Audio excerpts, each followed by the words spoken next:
Bernadette Soubirous was not born into privilege. She entered the world in poverty, illness, and instability. In Lourdes, her family lived in a damp former prison cell, a place of confinement turned into shelter by necessity. From childhood, Bernadette knew the weakness of body and social humiliation. She was frequently sick, poorly educated, and struggled even to recite basic prayers. Nothing suggested that she would one day speak to the world.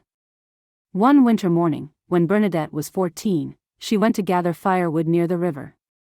The air was cold, the water icy. As she approached the grotto of Massabielle, she heard a strange sound, like a soft wind. Looking up, she saw a gentle light, calm and enveloping. Within the light stood a young woman dressed in white, with a blue sash and bare feet resting on a wild rosebush. The lady did not speak. She smiled.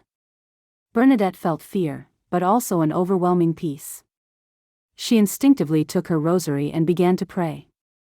The vision remained, silent and attentive. Bernadette returned. Again and again. At each apparition, the lady invited prayer, penance, and conversion. Nothing dramatic. Nothing threatening. Only a call, both gentle and demanding. The crowds grew, but the lady never addressed them. She spoke only to Bernadette. Authorities became uneasy. Bernadette was questioned for hours. She was mocked, threatened, and tested. Yet she never altered her account. She did not dramatize. She did not argue. She simply repeated what she had seen and heard. One day, the lady asked her to do something incomprehensible: dig into the ground and drink from a hidden spring. Bernadette obeyed. She smeared her face with mud as people laughed. Then slowly, clear water began to flow. A spring was born, still flowing today. During a decisive apparition, Bernadette asked the question everyone awaited. "Who are you?"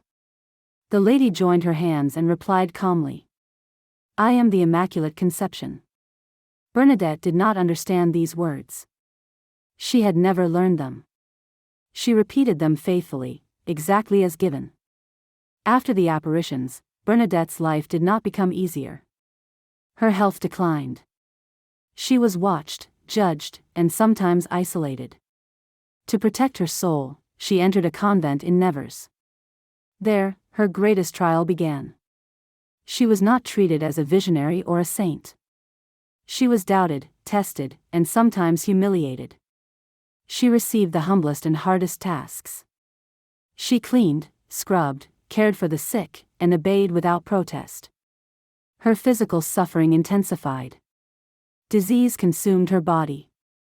Yet she never complained. She often said, "I am here to suffer." When asked about Lourdes, she refused any dramatization. "I was only asked to tell," she said.